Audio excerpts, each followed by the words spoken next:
Good. Well, welcome everybody to a conversation with Dr. David Nabarro. Good evening, good afternoon, and good morning, whether you're from Sydney, Stockholm, or Seattle. My name is Martin Short, and I'm the Chief Executive of the Power of Nutrition. And I have great pleasure in welcoming Dr. David Nabarro to join us in this fireside chat about protecting nutrition today for more resilient people and economies. Now, David is well known to nutrition, having headed up the Scaling Up Nutrition movement for some years. In fact, actually, I was on a panel with David, you won't remember this, but back in 2015, when I was a mere pup for my first couple of months at the Power of Nutrition. David has also been the Special Envoy for the World Health Organization for Ebola. He is currently the Special Envoy for the World Health Organization on COVID-19 and was a winner, awarded the prize of the World Food Prize back in 2018. And David, it's wonderful to see you here, and thank you so much. So as I just want to give you a quick overview in terms of what we're trying to achieve today, a conversation on nutrition is nearly impossible now without having an overview of COVID-19. But the Power of Nutrition, of course, was born out of the 2013 Nutrition for Growth Summit, headed in the UK after the Olympics. I joined in the middle of July 2015. So we're 5 years old today, or 5 years old this end of this month. We have convened over $500 million worth of programs across 13 different countries in Africa, or sub-Saharan Africa and Southeast Asia. This has enabled around 38 million mothers and children to have access to nutrition and nutrition services. Nothing in the field of, or since humankind has been around, has been more written about than COVID-19. And I think also I should imagine that the total number of people washing their hands in the course of the last 3 months has been greater than the last decade. So behavior changes all around us. But at the end of the day, what we're going to be asking David in a second is three things really about the World Health Organization. Who are you? How are you governed? What do you do? What powers do you have, David? What powers do you not have? And do you want any more? Also, the linkages. What have we learned from Ebola that we can actually learn from COVID? Secondarily, I'm going to be asking David about the applicability and the proportionality of interventions which are rolled out in the north and how they might impact the food systems and nutrition in the global south as the virus continues to spread.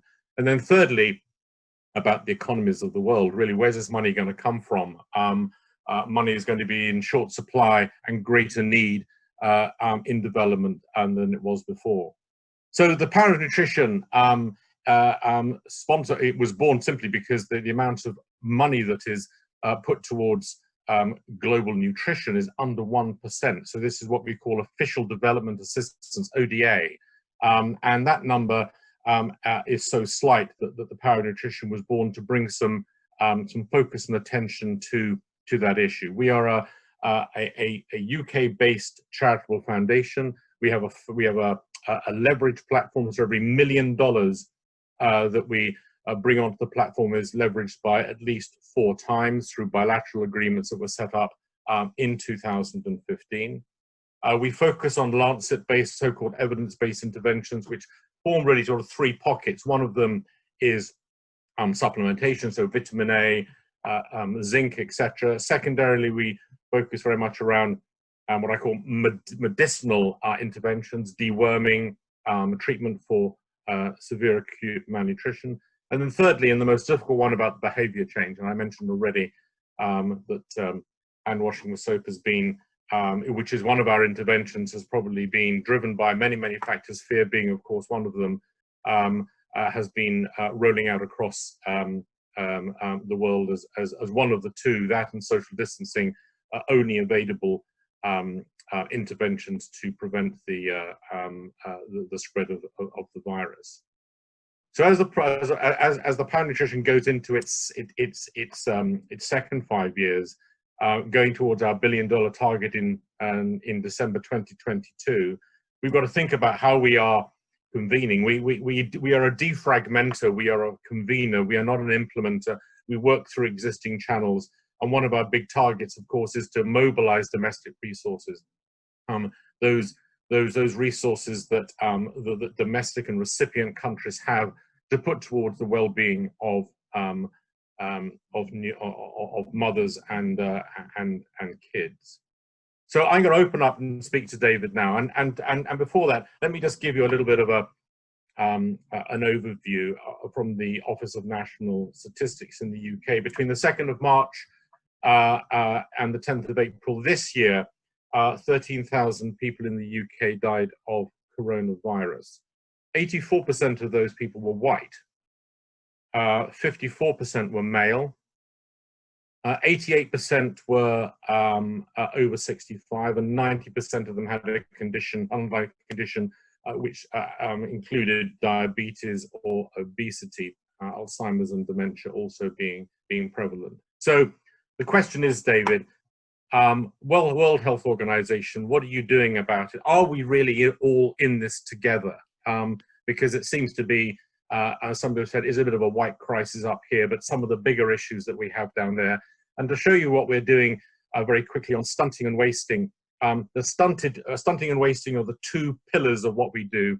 And here on the screen in front of you, you will see 150 million children under the age of 5 are stunted. That's all about bodies and brains. We have deaths in pneumonia still at an enormous high. 800,000 children annually die of pneumonia. 50% of that number have an underlying condition of undernutrition. And wasting, which is the other pillar of what we do, stunting and wasting, over 875,000 die from wasting alone. Anemia rates are going in the wrong direction after a stellar drop from 42% back in 2000 down to 2010. It is now on the rise again, and I'm sure that we're going to talk about that in the second question. So, David Nabarro, welcome and thank you. The World Food Program, the World Health Organization, what is it you do? Give us an overview of COVID and indeed the linkages and the learnings that you're expecting to be able to deliver for us from your experience with Ebola. David Nabarro. Thank you. Hello, everybody. It's good to be with you all. I'm going to start a bit by talking about the virus itself and what it's doing, and then I want to focus on the work of the World Health Organization and also some of what we learned from Ebola. But I thought it would be useful just to see whether or not the perspectives I offer you about the virus and what and its impacts are helpful. It won't be long, Martin. I'll stick to time. Just to say, it's a new virus, and the world has only known about this new virus really since January this year. And so that's really 6 months. And in 6 months, the arrival of this new virus has led to more than half the world being in a standstill situation economically.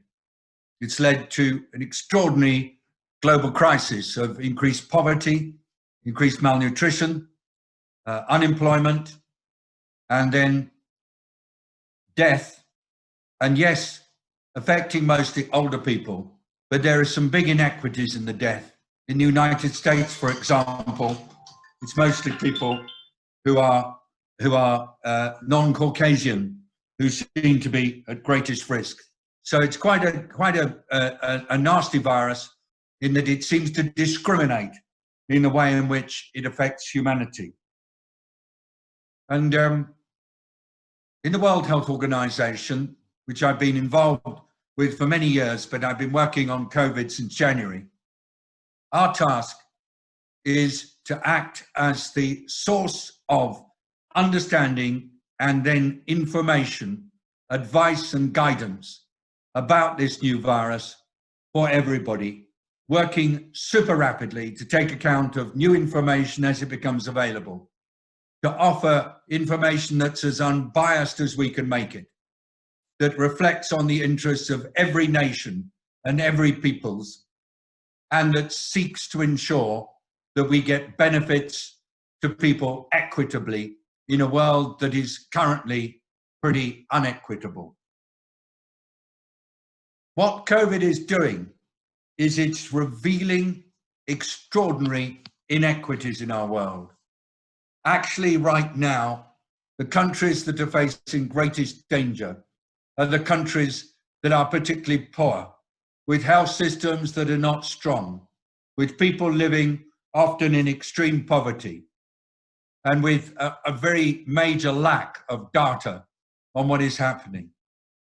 These countries are trying super hard to implement all the lessons that have been learned and shared by the World Health Organization, particularly on the importance of acting rapidly and effectively when new cases of COVID appear. This is in stark contrast to certain nations that seem to have acted really quite slowly when they first saw their COVID and are now experiencing enormous numbers of people with the disease and increasing numbers of people likely to get the disease as the lockdowns that they impose to try to get on top of their COVID are coming to an end. And what in WHO we say is, don't wait, don't think twice, don't underestimate this virus, don't treat it lightly, act firmly and cleverly. And that means defending yourself against this virus as robustly as you can, and doing it at local level by finding people with the disease and isolating them, finding those who are contacts of people with the disease and isolating them, and then at the same time protecting the most vulnerable. It's very basic actions at local level that matter, not fancy stuff, not elaborate stuff, and doing that well and effectively. That's the way to go. And poor countries are doing it with great energy and courage, but at the same time, they are still having to cope with the fact that some advanced nations were very slow to act and have still got an awful lot of the virus around. So it's a virus that particularly affects poor people and affects people who live under very deprived circumstances. It's a virus that's being tackled very intensively by poor countries, but it's a virus that in the control efforts can really undermine food security, nutrition security, and livelihoods.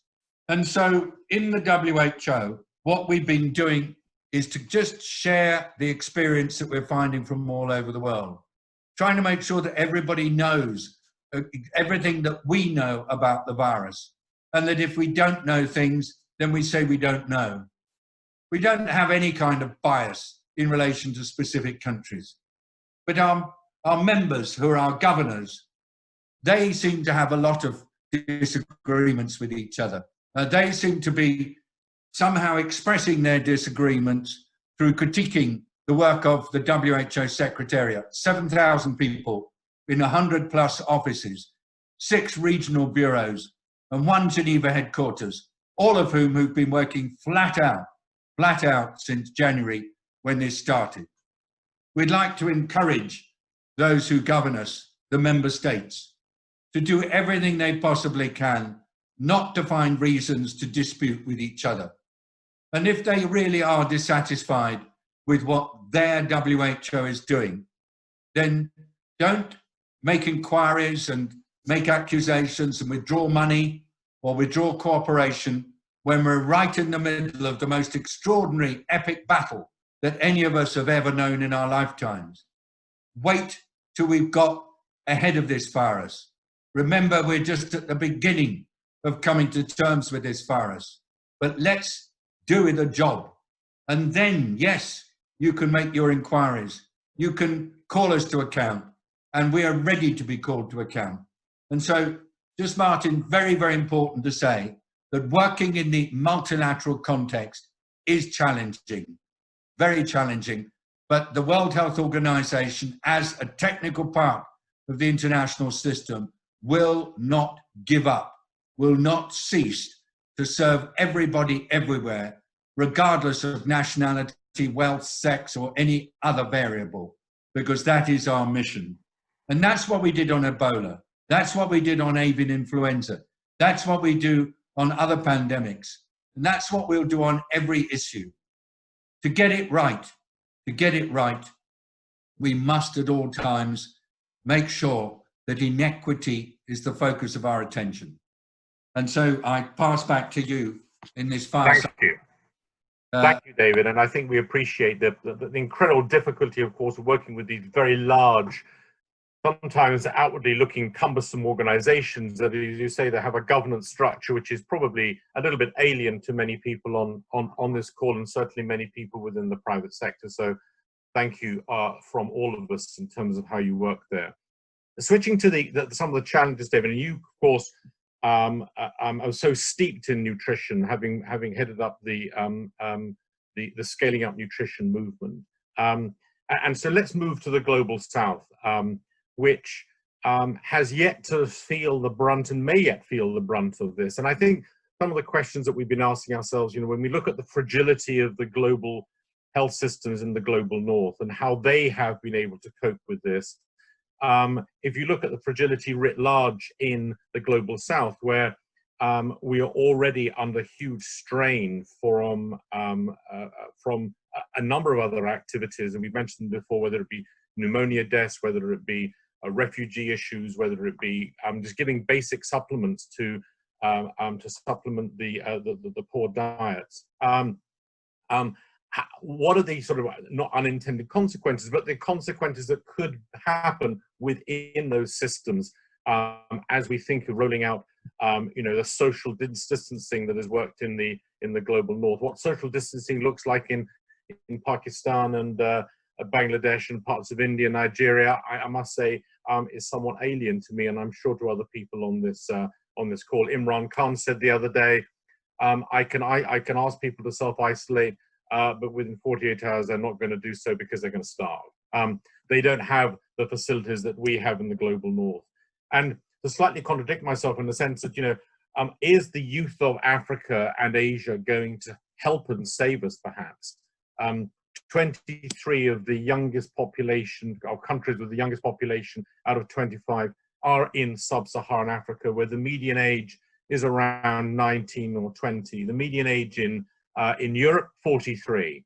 Niger, in West Africa, the median age is 15. One in every other person you see on the street is 15 or below. Maybe that's going to help us out here. But at the same time, those people who have been migrating towards better jobs or higher paying jobs outside Africa, they may well be the very first victims of this. They are the people who are going to get sacked first from their jobs, and therefore remittances back to Africa and to Southeast Asia will most definitively drop. Senegal, I read the other day, has greater remittances coming in than global aid coming into the country. So those inequities are writ large. Many people may not know that Africa is still a net importer of cereals. A lot of rice from Vietnam, a lot of rice from India goes into Ghana, goes into Senegal, West Africa. These are very pressing issues. So David, tell us what you think in terms of what keeps you awake at night in terms of an already fragile health system within the global south, the impact that this particular virus and indeed the interventions that we may put in place could have, the unintended consequences, so-called. Thank you very much, Martin. Yes, I do stay awake at night. I regularly wake up between 3:30 and 4:30. And my major anxiety is that the virus is making its way through the different communities in our world at its own speed, and it will go on doing so for the foreseeable future. And we're just at the beginning of a lot of suffering that it will cause. I keep worrying that there is this assumption that because the fatality rate is thought to be 1% or less, that it's a minor problem.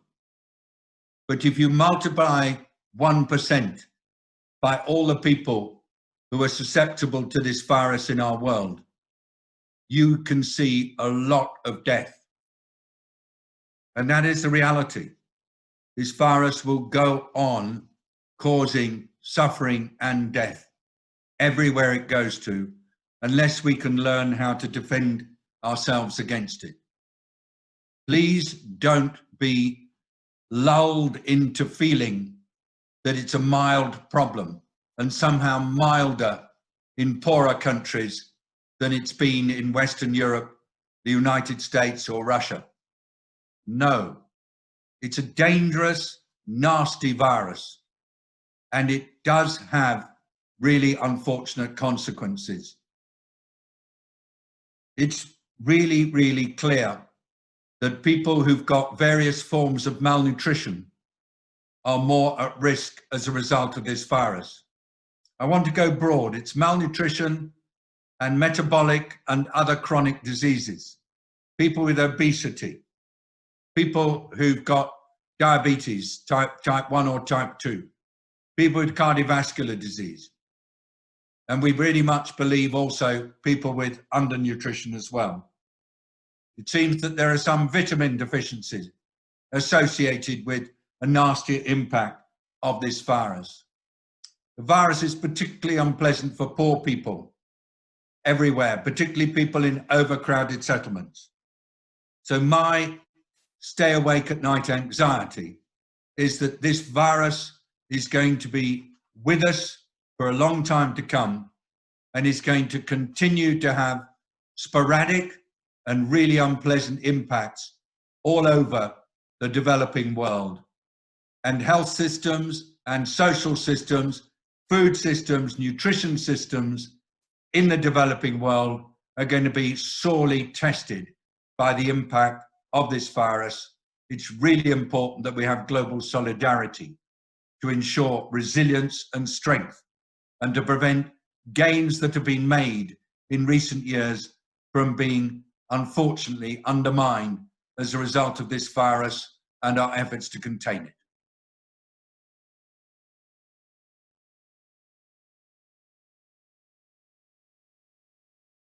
Thank you, David, for that. I mean, the greatest fear is, in my view, and I've spoken to many people working with and with the paranutrition in sub-Saharan Africa and Asia, of sort of declaring a Pyrrhic victory, if you will, because the actual virus isn't taking hold to the same extent as it has in the global north, and therefore the numbers won't be as big.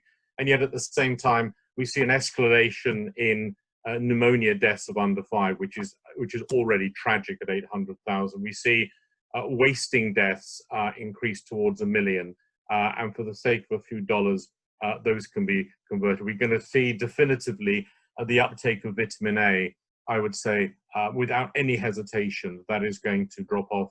And we've already seen the terrible increase in anemia rates, which are already going to go to increase again as people do their sort of social distancing through those efforts. Can I just make a comment on that, Martin?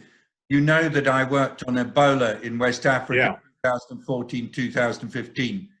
And it really is very frustrating because you put a lot of effort into trying to stop these communicable diseases from leading to a lot of suffering and death. But then you're taking resources away, scarce resources away from child health programs, maternal health programs, nutrition programs, programs for long-term diseases, accident services. Health workers are always getting the biggest brunt of infection whenever you've got a communicable disease. It's just tragic that there is such limited capacity, and a new disease really overwhelms it. So I'm really grateful to you for pinpointing this challenge, Martin, because it just means that we really paradoxically need much more resources at this time than ever before, not just to advance, but actually to prevent backsliding, because backsliding just leads to such greatly increased suffering. Let's talk about those resources, David, because you know, that's going to be very critical over the course of the next 5 years. We've seen the global economy turn upside down. We know that some of those bilateral organizations that work on a percentage of GDP, like the UK government through UK aid of 0.7%, will have a reduction. I don't know what that will be, but you can do the calculations. Maybe between £1.5 and £2 billion will be knocked off the available funds.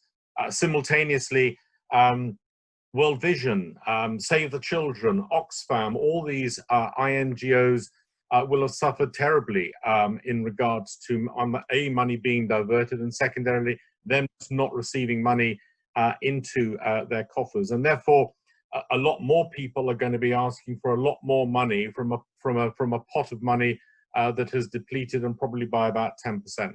So where's this money going to come from? You know, domestic resources, yeah, sure. But I always, you know, look at, you know, Pakistan, a population of 200 million people, only 500,000 people of which pay taxes. They don't trust their governments. They don't want to put money into the system. And therefore the availability of money from those so-called wealthy countries is very, very sparse. And therefore, that also brings a big question, the one from which everybody starts wringing their hands and spluttering on their fortified cereals, is the role of the private sector, David. And you know, I think we've got to be grown up enough to really address these issues. The role of the private sector, where do they come in?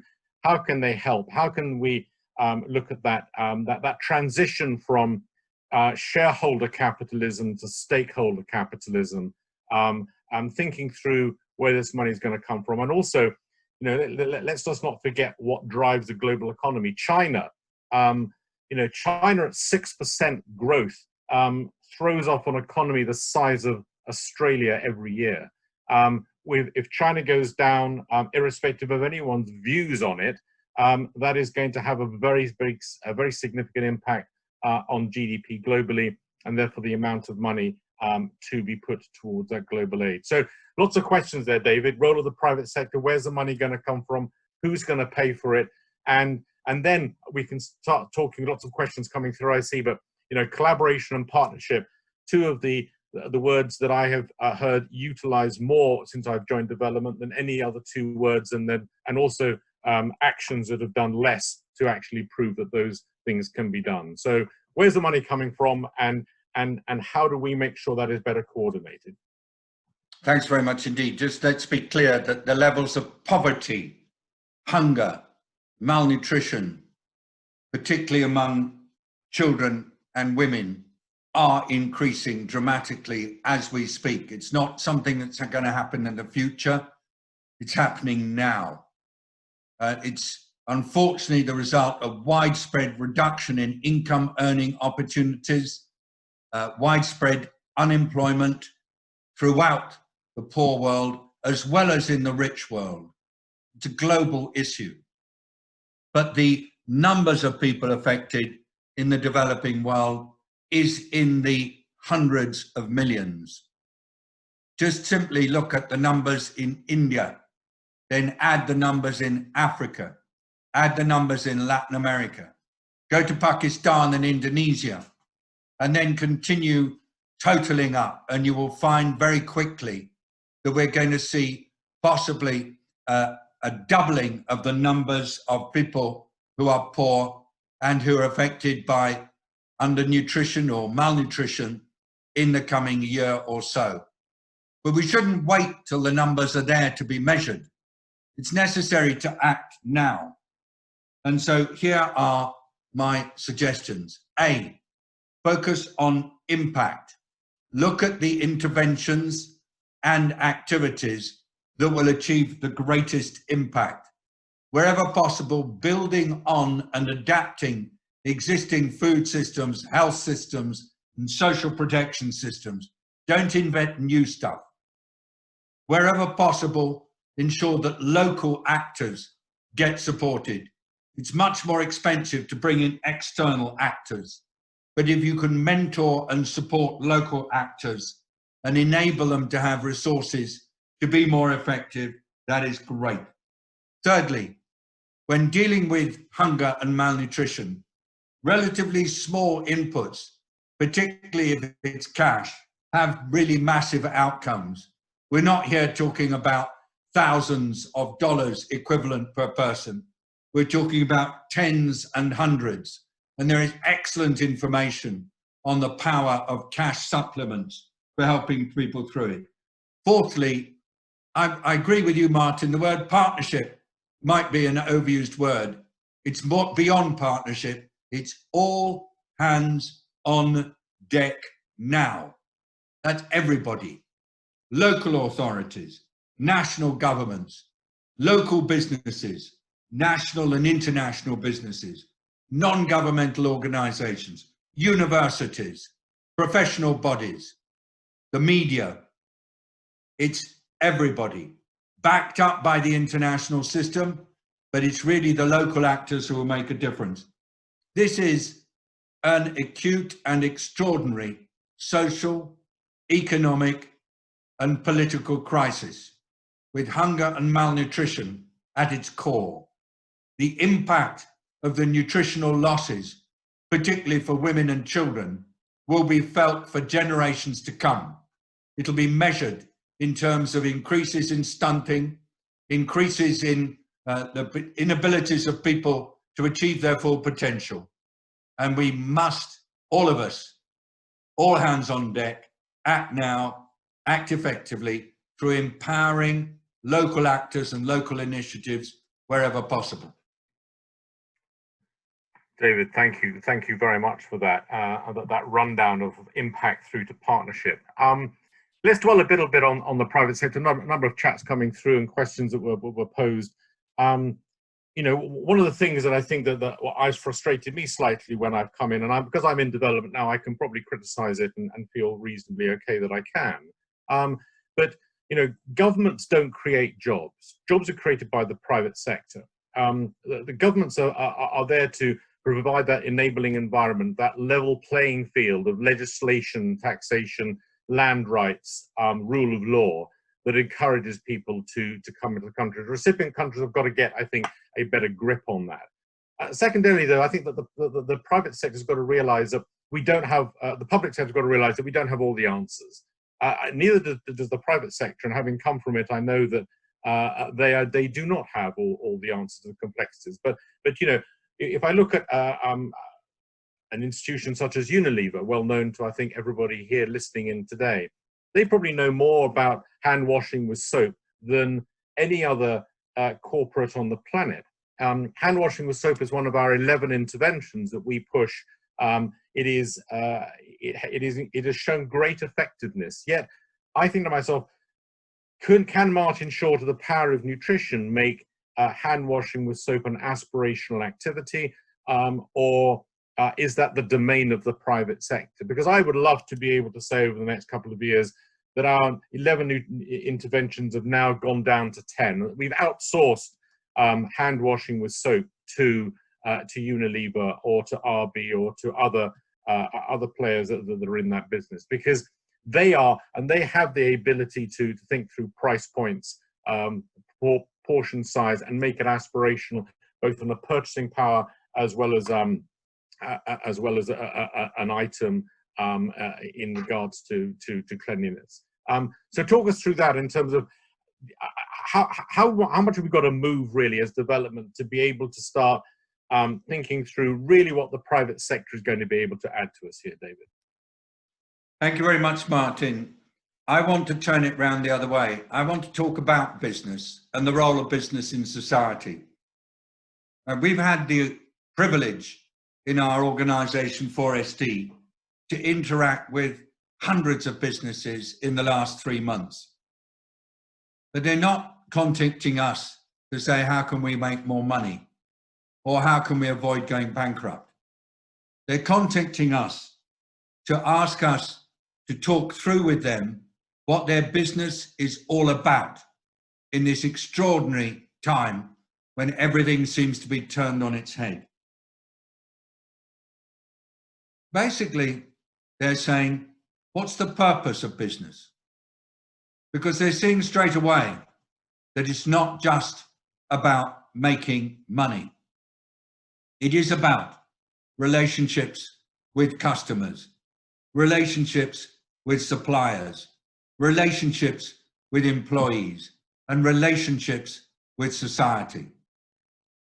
And today I was listening to a number of partners in a large business that advises other businesses, and they were all sharing that if you're focusing in your business on relationships, then you have to look at the values that underpin those relationships. You can't run a successful, durable business if it's built entirely on exploiting, undermining, and basically trying to extract the most possible from people and giving the least back. No, it's the opposite. It's about values that define meaningful relationships. Purpose, responsibility, wisdom, compassion have to be at the heart of it. So I am seeing a massive shift in what businesses set out to do. Of course, there will be those who will critique, who will question, who will basically not believe. But as I watch businesses rediscover fundamental purpose and move away from seeing profit as their only motive, I'm realizing that they've got so much to give. Absolutely, which is why I mentioned moving from shareholder capitalism to stakeholder capitalism. I think is going to be a real important direction that we go in here. And absolutely, I think that from the corporate sector, it's no longer going to be any good to say we have a CSR department or we have shared value. I think that DNA of that profit with purpose, as Unilever describes it, should be running through the core business itself, and indeed thinking not only what they can extract from the public, but also what else they can give back. But I think that we've got to understand that with the very short supply of capital that is going to be around at the moment, or for the next 4 or 5 years, those partnerships have got to actually move from talking about it to actually doing it, because otherwise we're going to be sitting here in a year's time on another webinar, wringing our hands with not seeing the effectiveness of those partnerships. David, I'm going to turn to some questions that have been coming in, and if I may, you probably know a lot about this more than many people. Biofortification and food fortification generally. That's not going to have an impact today in terms of the COVID response or in terms of pneumonia deaths, but where does biofortification and food fortification come into this? And maybe for those who aren't very familiar on it, maybe explain a little bit what that means when we go through the thoughts of the role that may play within the food system and beyond. Thanks very much, Martin. I was just thinking, as you were talking just now, just picking up on your last point, as you say, the DNA of business will move from exploitation to contribution, and will also move from talk to do, simply because unless they are contributing to a better society, businesses will increasingly find themselves being marginalized by increasingly discerning consumers. Just a bit on nutrition now, just trying to get to that hardcore part of our work.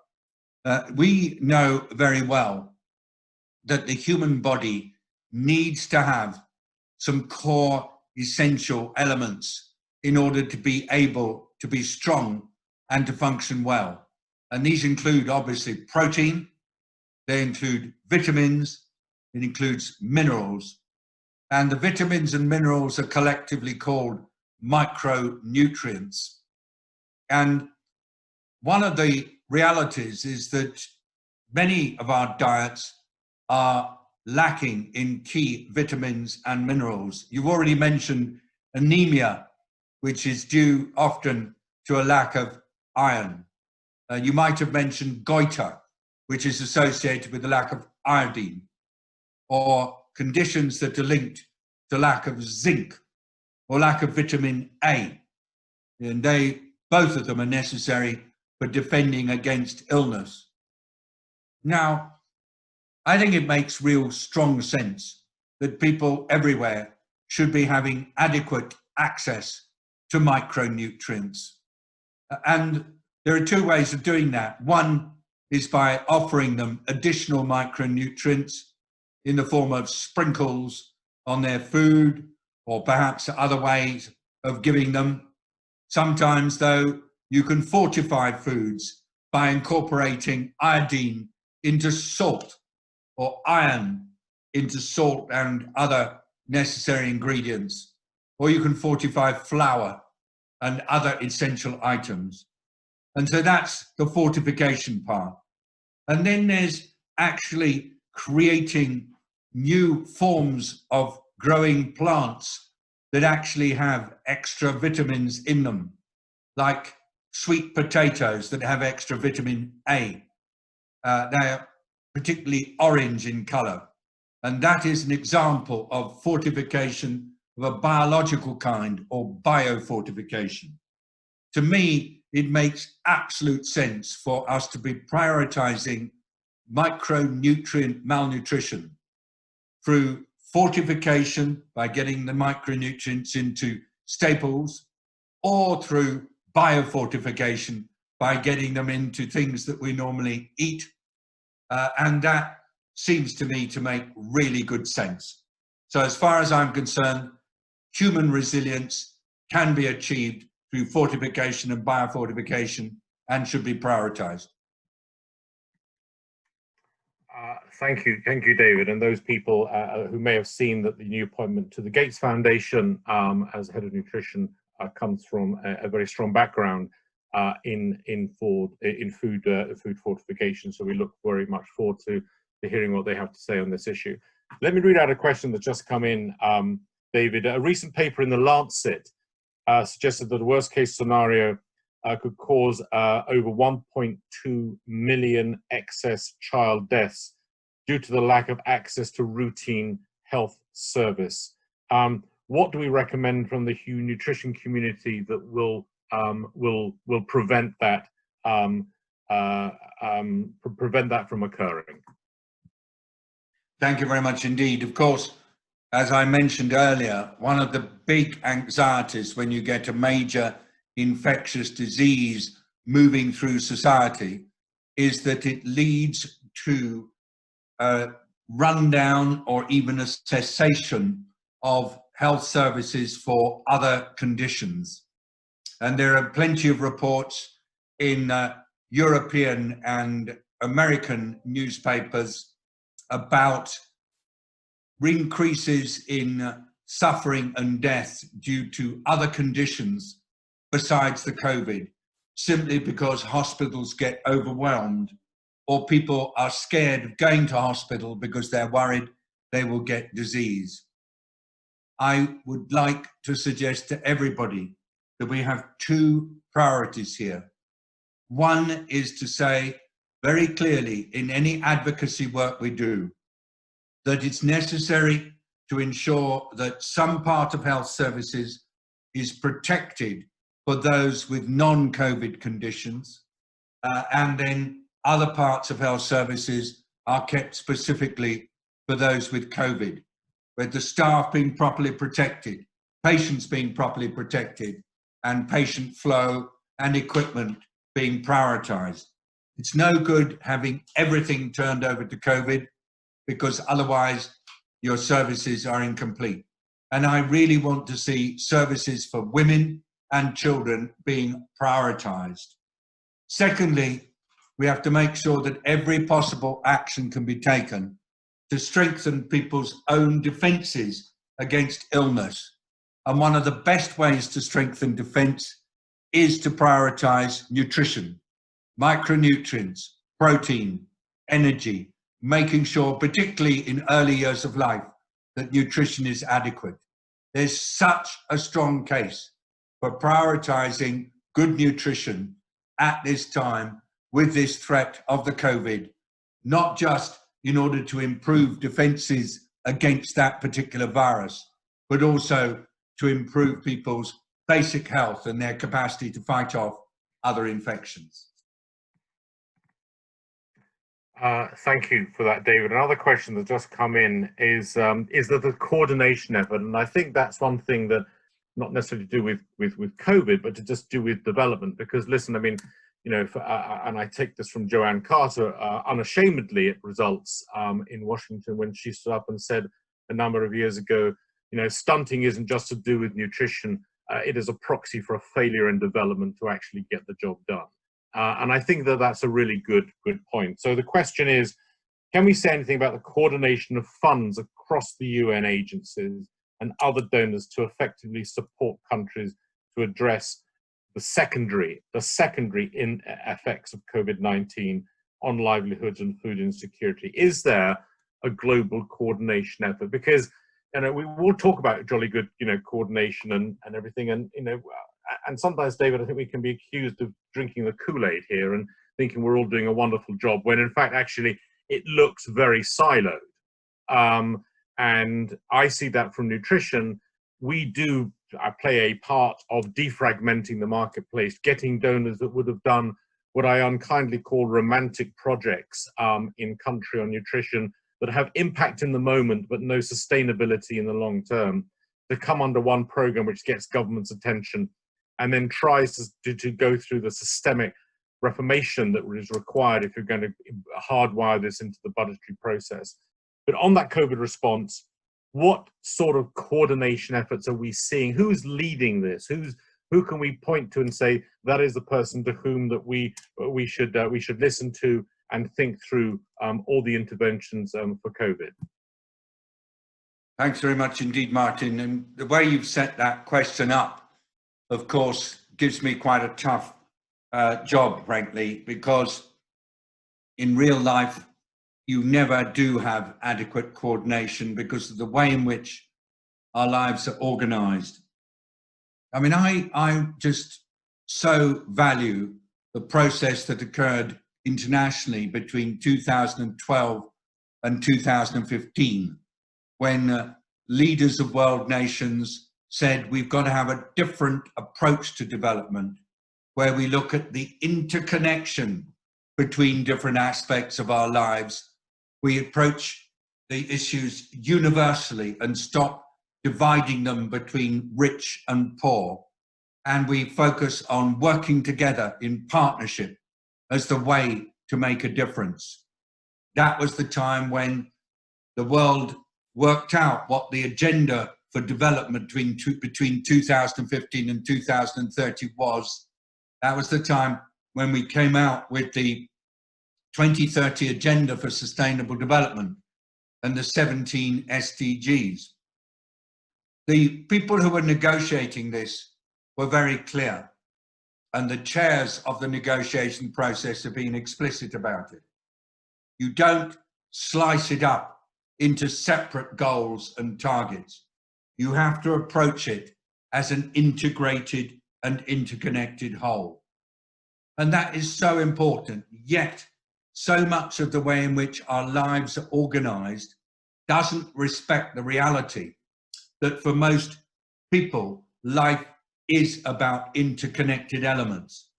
It's only when we get into governments or universities or advocacy organizations or UN agencies that we insist on separating things up into sectors and disciplines.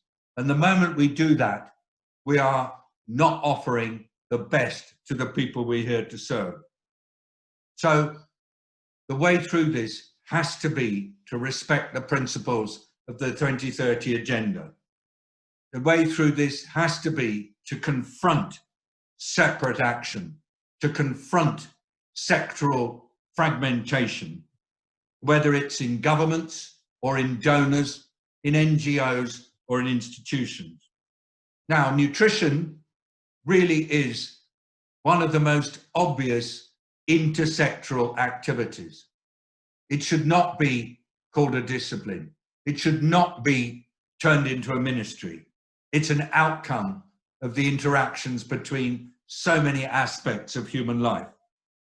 Now, interconnection, working together, does it really happen?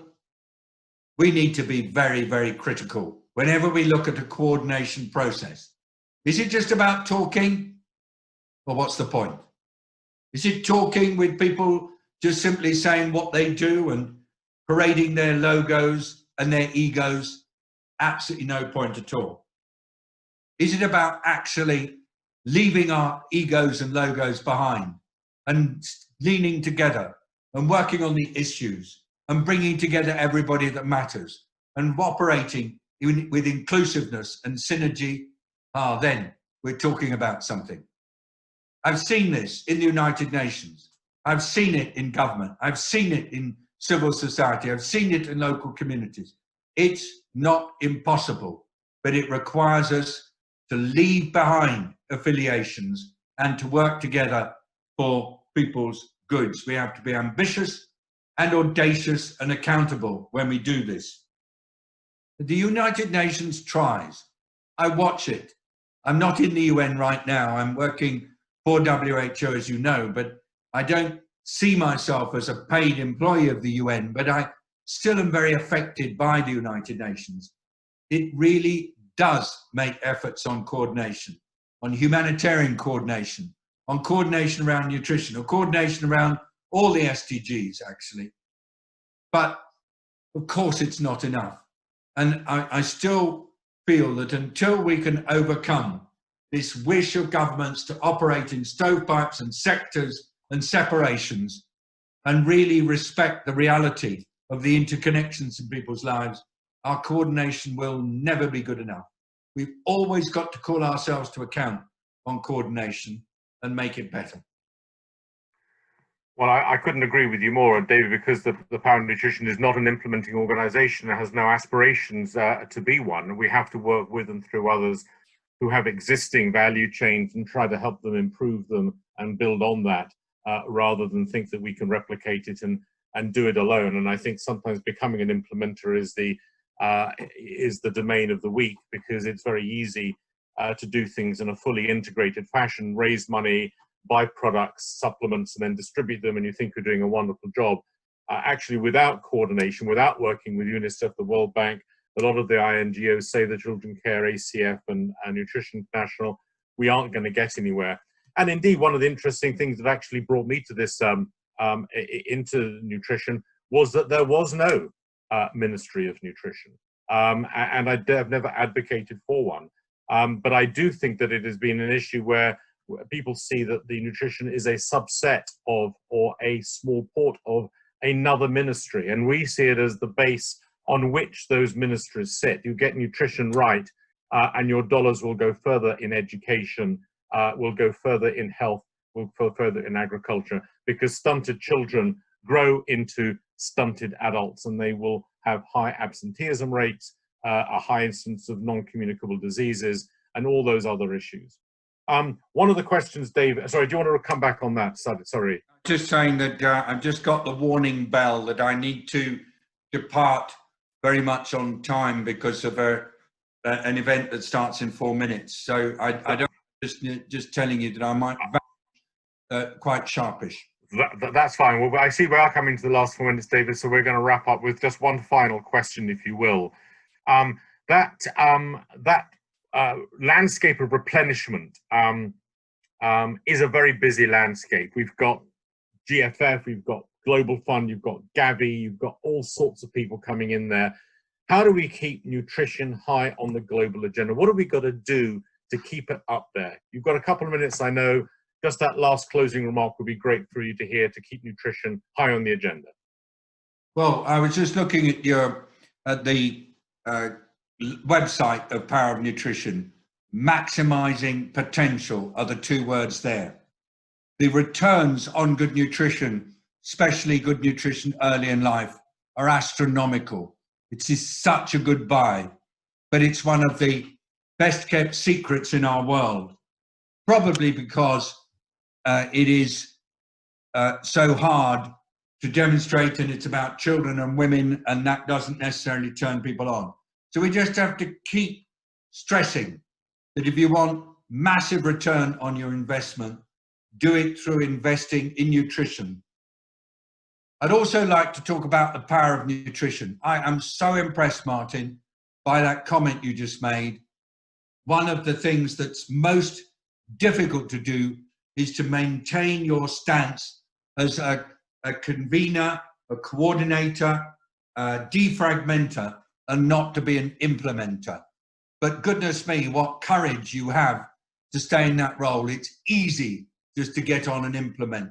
And I really want to take my hat off to you, because by not implementing, you're able to multiply the resources, you're able to choose the most effective and impactful ways of working, and you're able to demonstrate results because you don't have vested interests in a particular program. So that's what it is: maximizing potential, no vested interests, and being able to find the best, demonstrate it, and pursue it to the full. Well, thank you for those kind and closing remarks, David, very much indeed. This session has been recorded, ladies and gentlemen, and so it'll be up on social media if you want to see that. And of course, we are working in a difficult space. Nutrition, stunting and wasting are not contagious diseases. They are long burn, and stunting is an oil tanker that you have to turn around. It is not easy. And I thank all the people that work for us, that support us in understanding where nutrition comes into that wider development space. There is no instant gratification, there is no vaccine, but the long-term impacts are huge. You take away, you give a child that extra 3 or 4 centimeters of height, you give the child the extra IQ, you can never take it away from them. Ladies and gentlemen, many thanks, and I look forward to seeing the recording, and we'll be answering more questions later.